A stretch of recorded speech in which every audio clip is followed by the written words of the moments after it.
الحمد لله رب العالمين، والصلاة والسلام على سيد الأنبياء والمرسلين وعلى آله وأصحابه أجمعين. أما بعد، فأعوذ بالله من الشيطان الرجيم. بسم الله الرحمن الرحيم. وجعلنا من بين أيديهم سدا ومن خلفهم سدا فأغشيناهم فهم لا يبصرون. صدق الله العظيم.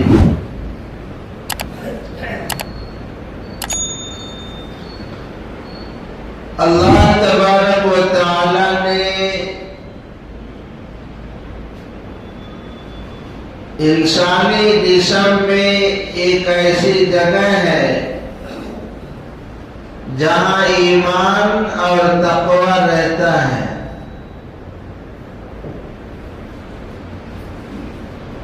اگر آدمی ان حرکات کو کرتا ہے، وہ کام کرتا ہے جن سے اللہ تعالیٰ نے منع کیا ہے، تو تقوی اور ایمان وہاں سے رخصت ہو جاتا ہے. اسی طرح جو سوسائٹی اور جو لوگ ایمان کے راستے میں رکاوٹ ڈالتے ہیں، تو ایمان بھی وہاں سے رخصت ہو جاتا ہے. اللہ کے نبی صلی اللہ علیہ وسلم نے مکہ المکرمہ کی 13 سالہ زندگی میں لوگوں کے ظلم و ستم کو سہ کر راہ راست پر لانے کی کوشش کی، لیکن ان لوگوں نے اہل ایمان کے اوپر جو ظلم و ستم کے پہاڑ توڑے، یہاں تک کہ بے گھر کیے گئے، جائیداد اور مال کو لوٹ لیا گیا، تو اللہ کے حکم سے جناب محمد رسول اللہ صلی اللہ علیہ وسلم نے اہل ایمان کو مدینہ کی جانب ہجرت کی اجازت دے دی. یہ صحابہ کرام جو ہجرت کر رہے ہیں، یہ کوئی اس ڈر سے نہیں کہ ہم کو ستایا جا رہا ہے، ہمیں پریشان کیا جا رہا ہے، ہم پر ظلم ہو رہا ہے، اس لیے ہجرت نہیں ہوئی. ہجرت اس لیے ہوئی تاکہ کوئی ایسی جگہ ملے جہاں اسلامی معاشرہ قائم ہو اور آزادانہ طور پر اسلام کا کام کر سکے، ایمان کا کام کر سکے. ہر انسان کو آزادی ہو، ایسی جگہ کی تلاش تھی، یعنی اسلامی معاشرہ جہاں قائم ہو جائے. مکہ میں وہ ہونے نہیں دے رہے تھے لوگ، تو اللہ کے نبی صلی اللہ علیہ وسلم نے مدینہ کی جانب جب ہجرت کی اجازت دے دی، تو کفار مکہ کو یہ بھی کہا نہ ہوا کہ یہ لوگ کہیں وہاں جا کر اپنی ان کی جب مضبوطی ہو جائے گی، اہل ایمان ایک جگہ جب اکٹھا ہو جائیں گے، کہیں ہم پر چڑھائی نہ کر دیں. اس لیے پوری کوشش تھی ان کی کہ آپ صلی اللہ علیہ وسلم کا راستہ روک دیا جائے. گرچہ بہت سارے لوگ ہجرت کر گئے ہیں، مگر آپ صلی اللہ علیہ وسلم کو ہجرت نہیں کرنے دیں گے. اور پھر ان لوگوں نے آپ صلی اللہ علیہ وسلم کے بارے میں جو پلاننگ کی کہ آپ کو قید کر دیا جائے یا قتل کر دیا جائے یا آپ صلی اللہ علیہ وسلم کو دربدر کر دیا جائے، ان تینوں صورتوں میں سے قتل پر اتفاق ہوا. نعوذ باللہ. اس پیغمبر کو جن کی وجہ سے یہ کائنات بنائی گئی، کفار بھی جن کے صدقے میں آج کھانا کھاتے ہیں، اور ان کے پاس جو دولت ہے، اس امام الانبیاء کو قتل کرنے کے لیے جو میٹنگ ہوئی، قرارداد پاس ہوئی، نتیجہ کیا ہوا کہ اللہ تعالیٰ نے آپ صلی اللہ علیہ وسلم کو ان کے مشوروں کی خبر دے دی، ان کے پلاننگ کی اطلاع دے دی کہ یہ لوگ آپ کے ساتھ ایسا کرنا چاہتے ہیں اور آج رات ہی کو آپ یہاں سے ہجرت کر جائیں۔ حضور صلی اللہ علیہ وسلم سیدنا صدیق اکبر رضی اللہ عنہ کے گھر گئے رات ہی کو، اور دونوں حضرات نے سفر کا ارادہ کیا۔ ادھر یہ لوگ حضور صلی اللہ علیہ وسلم کے گھر کا محاصرہ کیے ہوئے، رات جب شروع ہوئی تو آپ کے گھر کا محاصرہ کر کے یہ لوگ گھر کے باہر کھڑے ہیں۔ یہ 11 مجرمین تھے جو تاک میں تھے کہ جب رسول اکرم صلی اللہ علیہ وسلم گھر سے باہر نکلیں گے تو ہم انہیں قتل کر دیں گے، نعوذ باللہ۔ اللہ کے نبی صلی اللہ علیہ وسلم امین تھے۔ زمانے جاہلیت میں لوگ آپ کو امین کہا کرتے تھے، اپنی امانتیں آپ کے پاس رکھتے تھے۔ اسی لیے حضور اکرم صلی اللہ علیہ وسلم نے ایک مرتبہ آپ وضو فرما رہے تھے تو صحابہ کرام وضو کے پانی کو، جو استعمال شدہ پانی اپنے ہاتھوں میں لے رہے تھے۔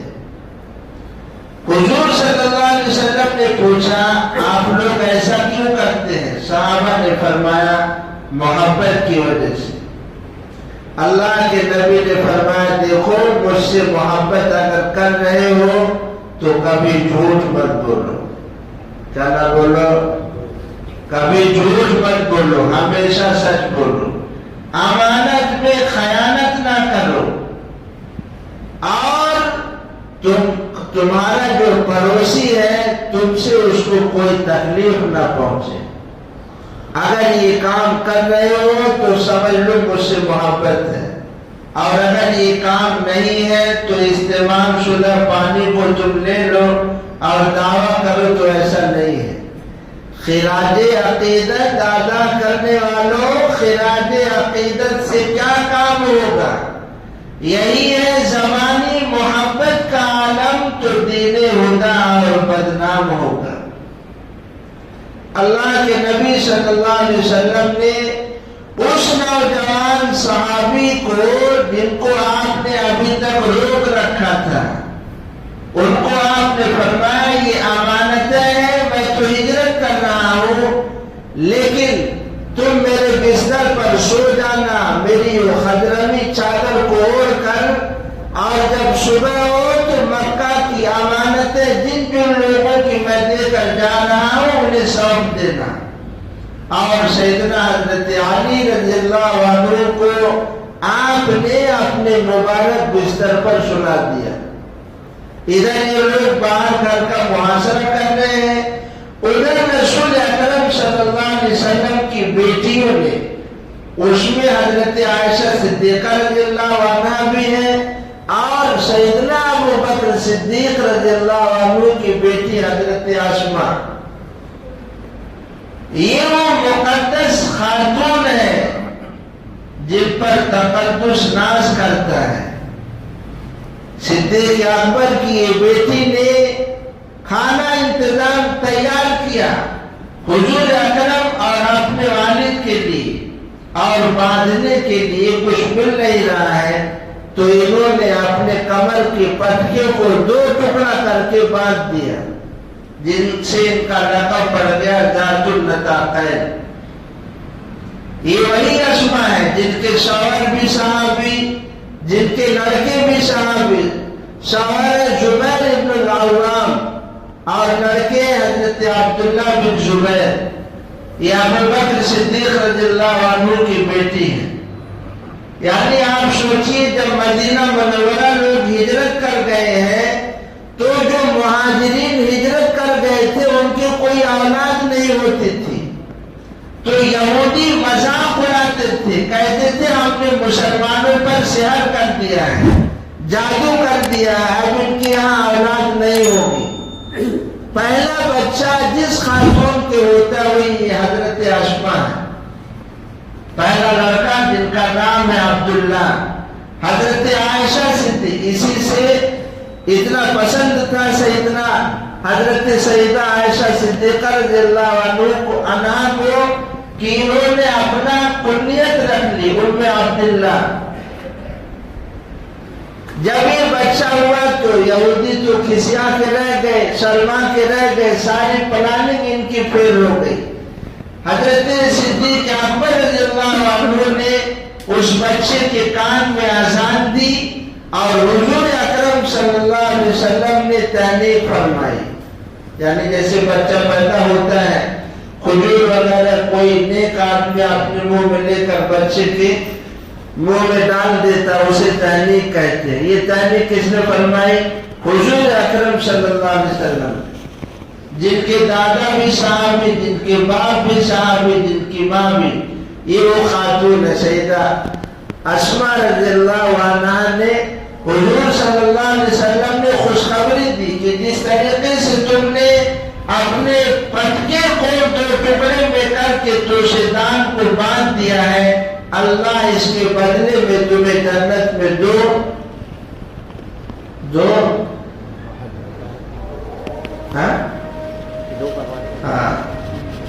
عطا فرمائیں گے۔ اللہ کے نبی صلی اللہ علیہ وسلم نے جب گھر سے نکلا تو آپ سمجھیے غار ثور 8 کلومیٹر ہے مکہ مکرمہ سے، رسول اکرم صلی اللہ علیہ وسلم نے پیدل سفر کیا 8 کلومیٹر، اور اس غار ثور میں آپ نے پناہ لی۔ ادھر جب یہ لوگ رات بھر انتظار کرتے رہے اور کھڑکیوں سے سوراخ سے دیکھتے رہے کہ گھر میں ابھی کوئی سویا ہوا ہے، جب صبح کی پاؤ پھٹی اور صبح ہوئی تو جا کر دیکھتے ہیں کہ آپ صلی اللہ علیہ وسلم کے بستر پر یہ تو حضرت علی ہے۔ ساری پلاننگ فیل ہو گئی، اب کیا کریں گے؟ تیش میں آ کر، غصے میں آ کر ابو جہل نے کہا چلو صدیق اکبر کے گھر، ہو نہ ہو کہیں وہی نہ چھپے ہو۔ جب آتے تو پوچھ تاچھ کرتے، تیش میں آ کر ابو جہل کہتا حضرت اسماء سے بتا تیرے والد کہاں ہے، کہاں گئے لوگ؟ اس خاتون نے اس راز کو اپنے دل میں رکھا اور اس کا افشا نہیں کیا اور سنجیدگی کے انداز میں بولی مجھے نہیں معلوم، لیکن یہ غصے میں آ کر کے ایسا زوردار تماچا رسید کیا حضرت اسماء کو کہ ان کی کان کی بالیاں ٹوٹ کر دور جا گئی، مگر اس خاتون نے راز کو فاش نہیں کیا۔ ادھر جب حضرت علی رضی اللہ عنہ بستر پر ملے تو ان کا غصہ اور ان کی پلاننگ سارے فیل ہو گئی۔ حضور صلی اللہ علیہ وسلم نے فرمایا تھا کہ یہ امانت رکھو اور پھر تم بھی مدینہ آ جانا۔ جب حضرت علی رضی اللہ عنہ مدینہ گئے ہیں تو کسی نے پوچھا اس رات آپ کو نیند آئی تھی کہ نہیں؟ یعنی سوال کرنے والے کا مقصد یہ ہے، یہ تو بالکل ایسے سمجھیے جیسے خودکشی کرنا۔ اس نوجوان کو معلوم ہے کہ لوگ تلوار لیے کھڑے ہیں باہر اور عنقریب ہم قتل کر دیے جائیں گے، پھر بھی آپ صلی اللہ علیہ وسلم کے حکم پر رات بھر آپ کے بستر پر سوئے رہنا کتنا ایمان تھا اور کتنا یقین تھا ان کو۔ حضور صلی اللہ علیہ وسلم کے الفاظ پر، آپ کی دعاؤں پر، اسی لیے حضرت ابی ابن کعب رضی اللہ عنہ نے درخواست کی یا رسول اللہ ہم آپ پر چوتھائی جو ہے درود پڑھتے ہیں، اور پڑھے؟ آپ نے کہا تمہاری مرضی، اس کا آدھا کر لو، یعنی آدھا جو اعمال کرتے ہو دن بھر میں تو آدھا دن سمجھ لو درود شریف پڑھو۔ حضور صلی اللہ علیہ وسلم نے جب ان سے کہا تو انہوں نے کہا یا رسول اللہ کیا ہم اور زیادہ کر لیں؟ اسی طرح سوال ہوتا رہا۔ آپ صلی اللہ علیہ وسلم نے کہا اگر تم سارے اوقات میں درود پڑھتے رہو تو اس درود کی برکت سے اللہ تمہارے سارے غم کو دور کر دیں گے اور تمہاری ضروریات کو بھی پوری کر دیں گے۔ اس لیے ایک مسلمان جس کا پڑوسی یہودی تھا وہ ہر کسی کو ایمان کی دعوت دیتا تھا کہ جو حضور صلی اللہ علیہ وسلم پر کثرت سے درود پڑھے گا اللہ تبارک و تعالیٰ اس کی حاجات کو پوری کر دیں گے اور ہر مشکل سے نجات دیں گے. لیکن یہودی ان کی فطرت سازشی فطرت جہاں بھی رہتے ہیں اسلام اور مسلمانوں کے خلاف سازشیں کرتے رہتے ہیں. تو یہ سوچتا تھا کسی طرح اس مسلمان کو ذلیل کر دے.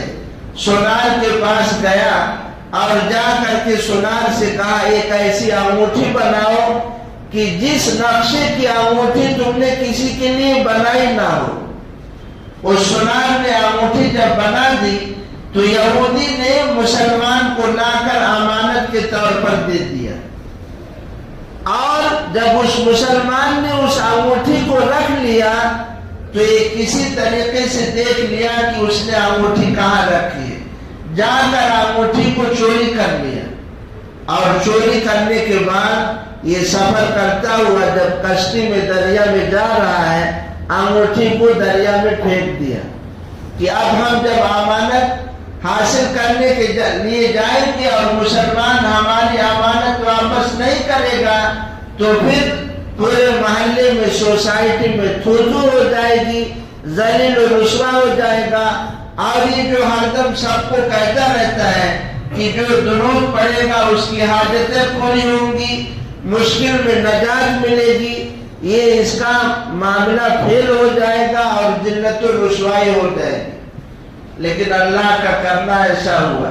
یہ تو حدیث میں بھی ایک صحابی سے آپ نے فرمایا کہ اگر تم اپنے سارے اوقات میں درود پڑھتے رہو تو اللہ تعالیٰ سارے غم سے تمہیں نجات دے دیں گے اور ساری ضروریات کو تمہاری اللہ تعالیٰ پوری کر دیں گے.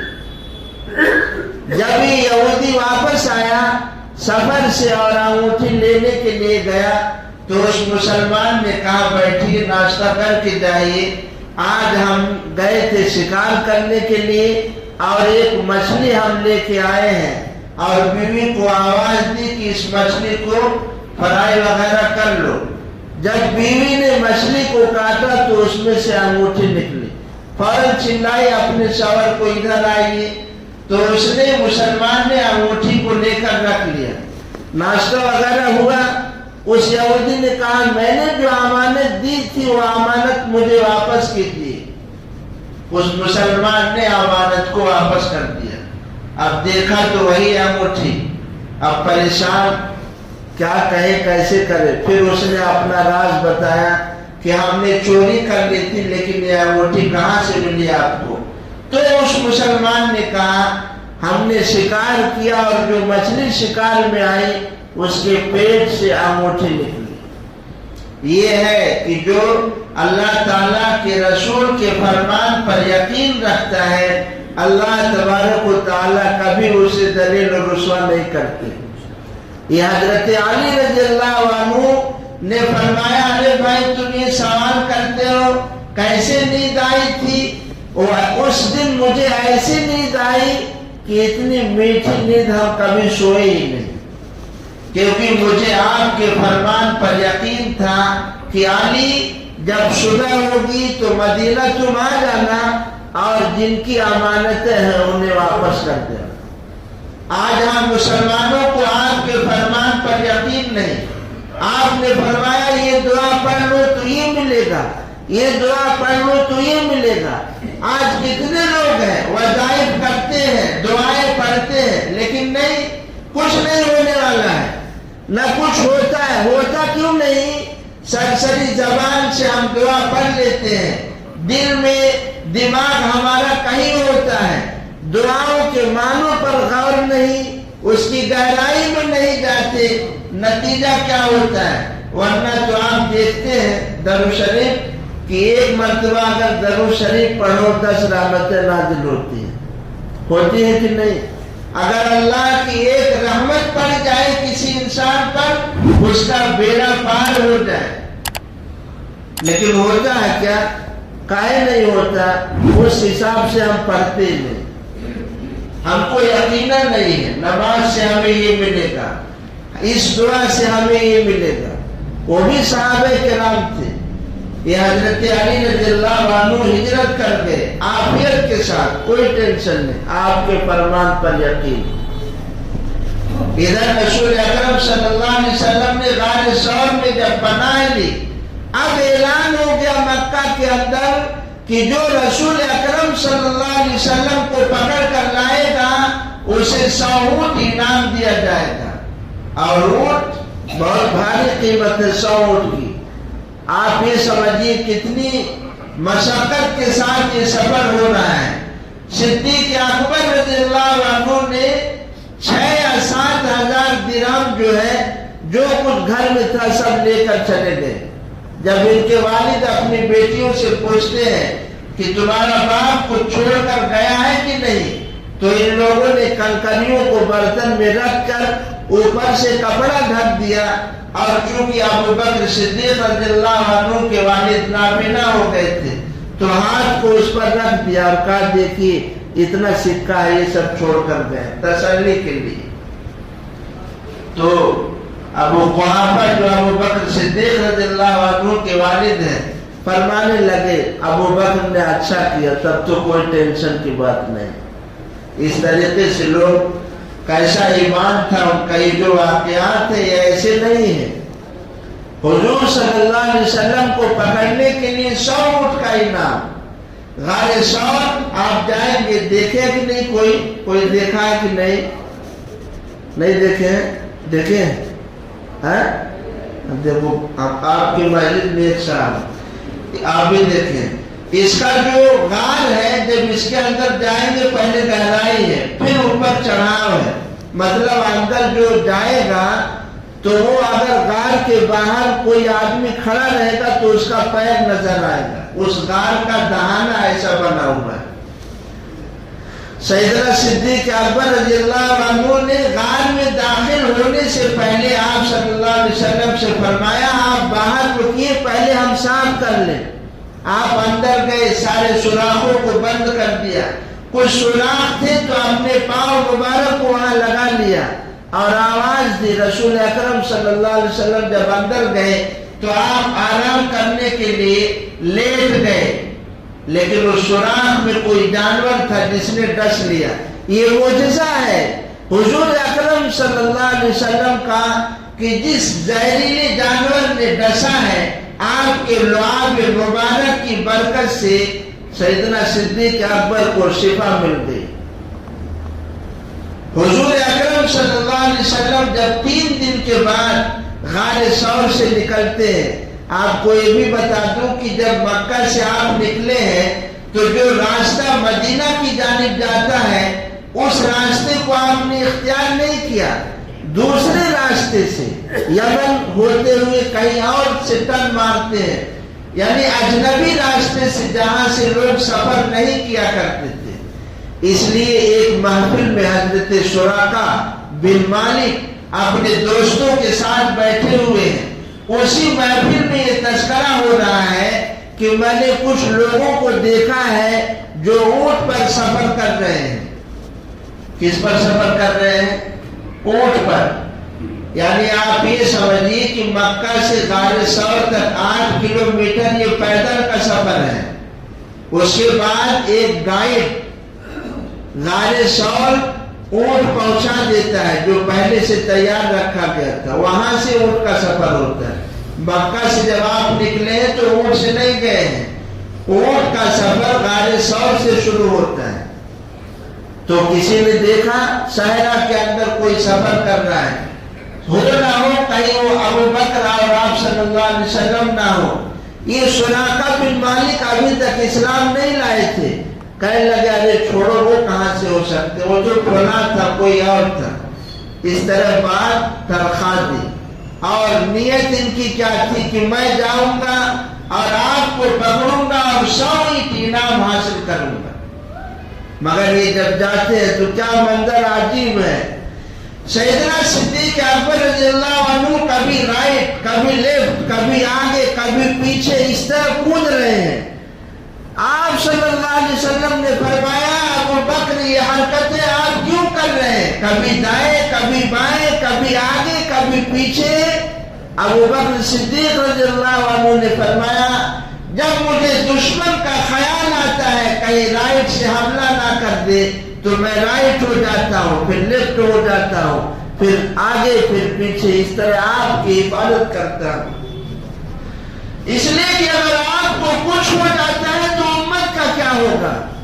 صحابہ کرام آپ پر اپنی جان نچھاور کرنا چاہتے تھے اور کر دیے، اپنا مال نچھاور کر دیے، مگر رسول اکرم صلی اللہ علیہ وسلم محفوظ رہے، آپ کو کچھ نہ ہو۔ یہ سراقہ اپنے گھر میں جاتا ہے اور گھر کے پیچھے راستے سے گھوڑے پر ہتھیار لے کر حضور صلی اللہ علیہ وسلم کا تعاقب کرتا ہے، لیکن جب قریب آتا ہے اس سفر میں رسول اکرم صلی اللہ علیہ وسلم کی زبان مبارک پر تلاوت جاری تھی اور سیدنا صدیق اکبر مڑ مڑ کر پیچھے دیکھ رہے کہیں کوئی دشمن تو نہیں آ رہا، مگر یہ سراقہ جب قریب پہنچتا ہے تو گھوڑا گر جاتا ہے، یہ بھی گر جاتا ہے، پھر اٹھتا ہے، دوبارہ پھر گھوڑا گرتا ہے، پھر اٹھتا ہے، تیسری بار اس کا گھوڑا گھٹنوں تک زمین میں دھس جاتا ہے، اور جب گھوڑا اپنا پیر نکالتا ہے تو دھواں وہاں سے اٹھتا ہے۔ اب یہ سراقہ سمجھ گیا کہ حضور صلی اللہ علیہ وسلم کے ساتھ کوئی نہ کوئی غیبی مدد ہے جو میرے ساتھ یہ معاملہ پیش آ رہا ہے۔ آپ سمجھیے جو ابو بکر اور حضور صلی اللہ علیہ وسلم پناہ کی تلاش میں چپکے چپکے ہجرت کر رہے ہیں، آج یہ سراقہ جب اس کا گھوڑا زمین میں دھستا ہے اور پھر وہ نکلتا ہے تو آپ سے پناہ چاہ رہا ہے، مجھے امن دیجیے یا رسول اللہ، مجھے پناہ دیجیے۔ جو خود پناہ کا محتاج ہو اس سے سراقہ مطالبہ کر رہا ہے مجھے پناہ دیجیے، مجھے امن دیجیے۔ رسول اکرم صلی اللہ علیہ وسلم نے عامر بن فہیرہ کو کہا اسے امان لکھ کر دے دو، جو غلام تھے ساتھ میں، ابو بکر صدیق رضی اللہ عنہ کے غلام، امان لکھ کر دے دیا گیا۔ رسول اکرم صلی اللہ علیہ وسلم نے فرمایا سراقہ اس وقت تیرا کیا حال ہوگا جب کسرا کے کنگن تیرے ہاتھوں میں ہوں گے۔ حالانکہ یہ کافر ہے لیکن آپ کے فرمان پر جو یقین بعد میں جب اسلام لائے اور سیدنا عمر ابن خطاب رضی اللہ عنہ کے دور میں فارس فتح ہوا تو سونے کی چادریں آئی، سونے کی کنگنیں آئی، سونے کی قالینیں آئی۔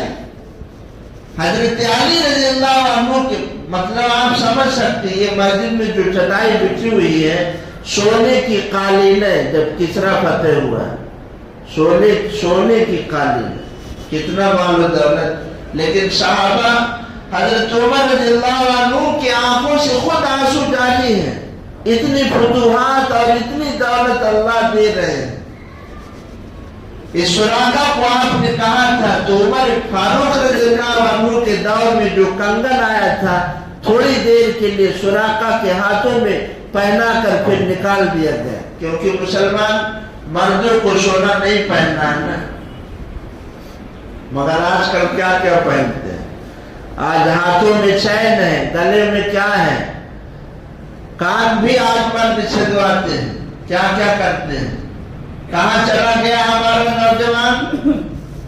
کیا ہو گیا اس نوجوان کو؟ حضور صلی اللہ علیہ وسلم کے طریقے پر نہیں چلنا چاہتا، نتیجہ کیا ہے؟ بے برکتی ہے، پریشان ہے۔ نوجوان کدھر جا رہا ہے اسے خود ہی نہیں معلوم۔